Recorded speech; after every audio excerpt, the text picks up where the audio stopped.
Boring metas are a sad reality as an Overwatch fan, typically ones with Lucio Moira people dub as very boring. Double Shield is another classic most cannot stand. Orisa Sigma was a true snooze fest if I've ever seen one. Today, we're going to be talking about the most divisive of metas this game has ever seen, GOATs.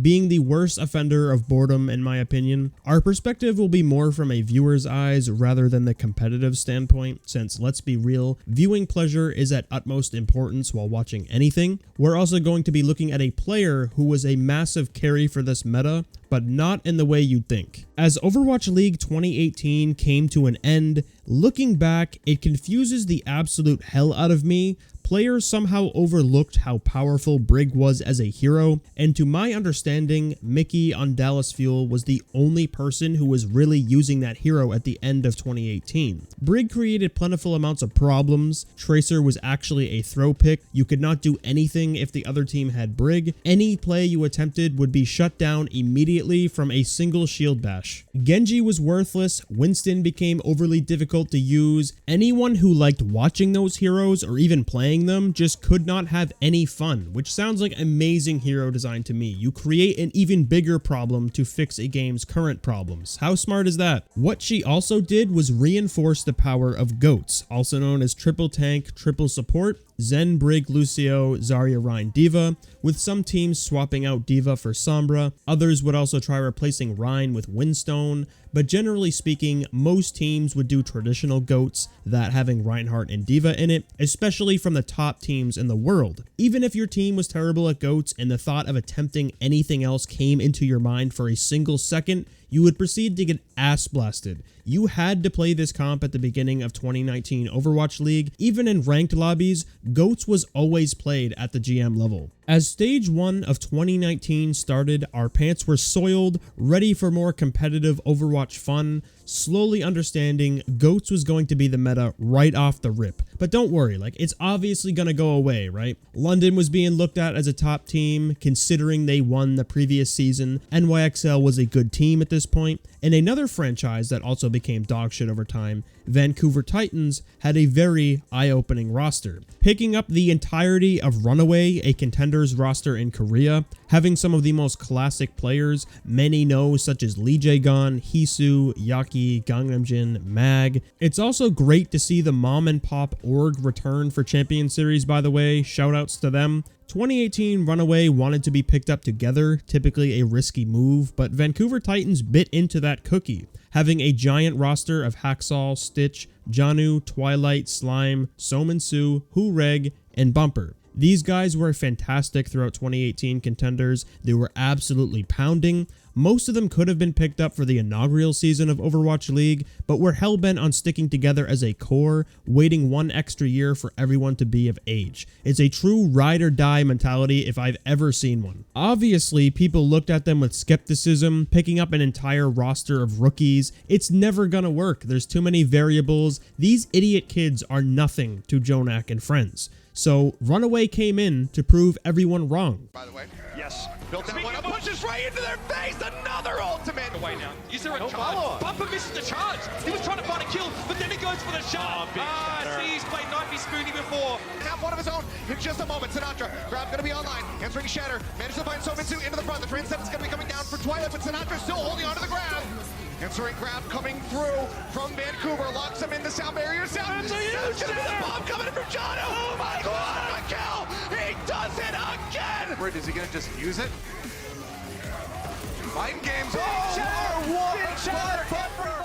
This team was unbelievably good. No one aside from San Francisco Shock and apparently Chengdu Hunters really stood a chance against these guys, dominating match after match, map after map, occasionally playing Winston GOATs, but primarily playing traditional. Vancouver Titans went 7-0 for stage 1, and viewers were awed at their coordination and team play. Watching high-level GOATs is really interesting since there's a lot of macro game and coordination happening at such a fast pace. As much as we all got sick of GOATs, you cannot help but appreciate the difficulty of how Shock and Vancouver played. It's truly next level stuff. GOATs of that caliber is no easy feat. People had Titans as the favorites, of course, after seeing their performances with a perfect stage. How could they not be? And of course, Vancouver Titans ended up winning Stage 1 in a great final series, a 4-3 victory against San Francisco Shock. As a viewer, it was still fun. Stage 1 gave us a great final, but fatigue was also starting to set in because these good teams playing was only a small percentage of the time. A majority of teams didn't have that high-level coordination Titans and Shock had. Watching a team like Florida Mayhem play Goats was like watching a monkey trying to fit a square piece into a circle hole. It was genuinely awful to watch, and most teams just didn't make it entertaining, dragging our entire experience down. Anyone who was around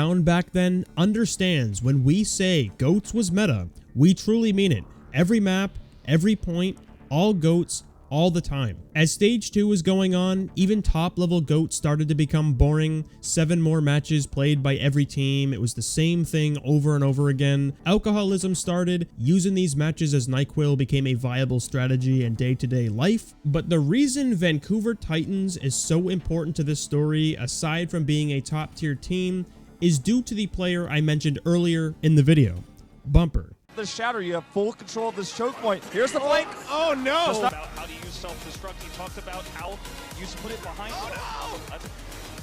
They still haven't spotted him. Oh, they finally see him. He's trying to get out of there, but they stun him up. Just dead. Hey man, just take it, boy.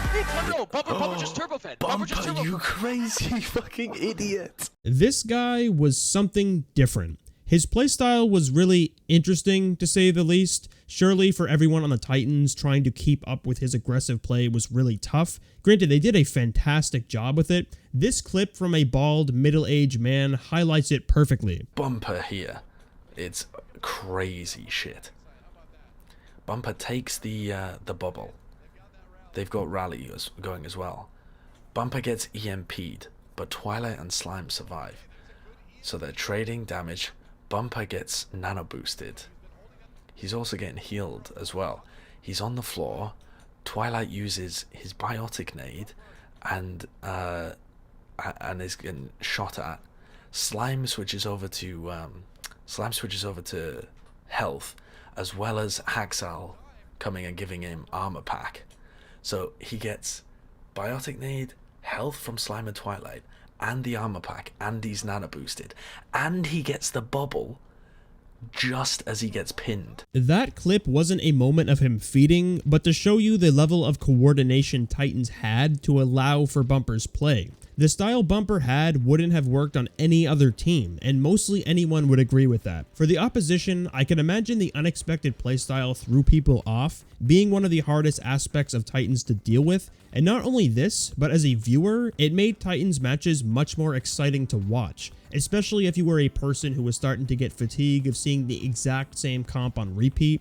Every day was Groundhog Day in 2019, but tossing a man who just doesn't give a shit into the mix, it's entertaining, while Titans are also a top tier team, made them a joy to watch. We'd be sitting there watching a match. Occasionally you'll see Bumper do an ungodly maneuver, outplaying his enemy to no end. Then he turn into a silver player, charging into the opposition without any thought, killing himself, unless the rest of his team did everything in the world to save him. It got to the point viewers question if he's a robot. How are you going to be putting the San Francisco Shock into a headlock one day, then your next match you're just feeding on repeat but somehow still managing to win because your team's coordination was unbelievable? This gave a newfound interest for a lot of viewers. We awaited to see what stupid shit Bumper was going to do next. This in turn made Goats a lot more enjoyable, at least when Titans played, not so much for the other matches. Competitive Overwatch is a weird sort of drug. You want to watch it even if it's a boring meta because you know in the back of your mind it will go away eventually and the matches will become fun. When Stage 3 came around,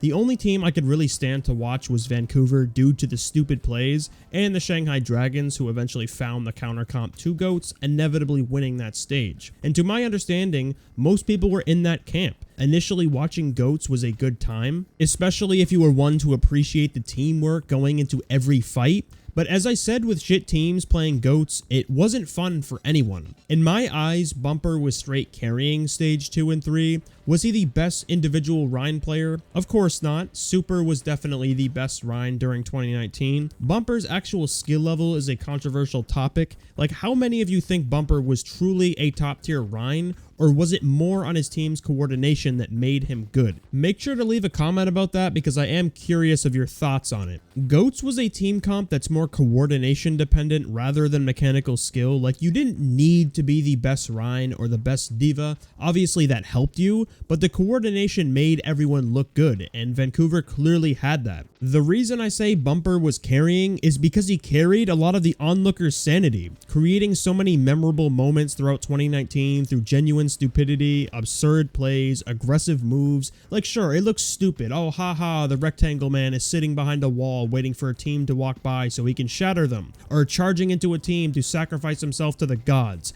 But we're talking about a meta where a player getting a single kill with a Diva Bomb would get a rise out of viewers. That is the level of boring we are talking about here by the end of Stage 3. No one wanted this shit anymore. Don't believe me? This clip speaks for itself. Dante's Tracer. This has been some of the things that Outlaws fans have been waiting for is a good Tracer player on Houston. It's Jake on the far. This combo's worked well for them before, but as soon as they see the defensive setup, they will just simply swap it away. Crucial time lost here for the Outlaws.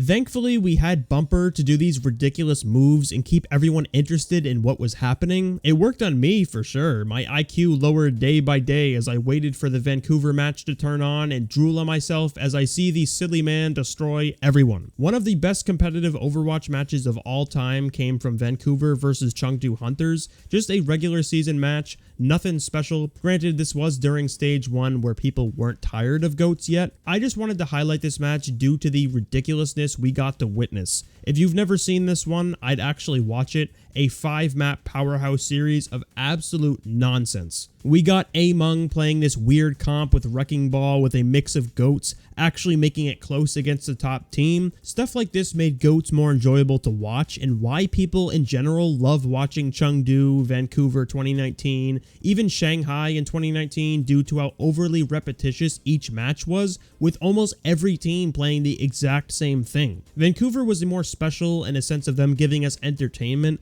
while also being debatably the best team in Overwatch League for a majority of 2019. It made both camps happy, ones who wanted true entertainment and high quality gameplay. All of this in my eyes is on the back of Bumper, their Rein machine who people still do not know if he is a human or not. His Rein was fantastic for goats, and he was also doing stupid things every match. Like, who doesn't want to see that? Hell, even in Champion Series, the Namakuji brothers started getting a fan base due to Nozzle just playing Roadhog everywhere. People just love to see dumb shit at the highest level. After goats came to an end during Stage 4, watching Vancouver for Bumper nonsense was not in the cards since everything changed. 2-2-2 went into full effect. Watching teams play this competitively was a new experience for everyone, and also playing it yourself was in the same vein. Vancouver Titans still did well enough, having Bumper play Orisa, sometimes Rein, but it wasn't as over the top as the GOATS era. This team was still really good and made it to the grand finals where they eventually got stomped out by the Shock, ending their season. For whatever reason, Bumper was taken out during the playoffs and Tizzy took his spot. I'm not entirely sure what that play was, especially when you build a whole season of synergy with Bumper, but whatever. Maybe he was pissed for what inevitably would happen the following year.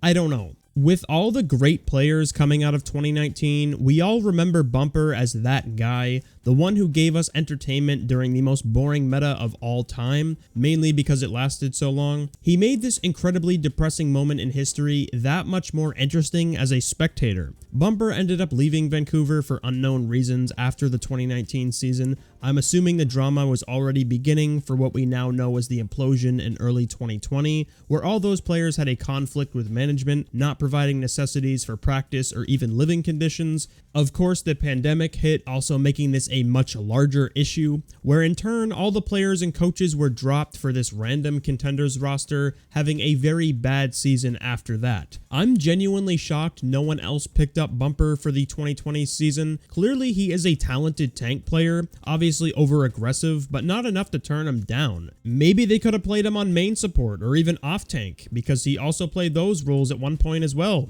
He's a true psychopath of our generation. For those wondering if he still plays, the guy was looking for a team during Overwatch League's final season, and also attempted making it through the groups of our current champion series, a team called Hasbeen with Ryu Jaehong, Haksal, and Bumper on it. Sadly, they didn't make it through, but I guess he still has the passion to keep trying, and hopefully Hasbeen can make it through the next group stage and we can watch him play again. But if you do want to see his most recent high-ish level of play, the Overwatch Legends battle happened last year on YouTube, one of the greatest events in this scene for all the older competitive Overwatch fans out there. He did play tank for that and runaway, so if you want to go watch that, I definitely would if you're interested in Bumper's play. I'm curious to hear your thoughts on Bumper overall. Do you feel he carried during GOATS, more so as the silly rectangle man rather than being the best mechanical player? Thank you for sticking around to the end if you did make it this far, I appreciate you. If you're interested in more Overwatch nonsense, make sure to subscribe to the channel if you haven't already, and check out my last video on the two-time champion who never played a single map.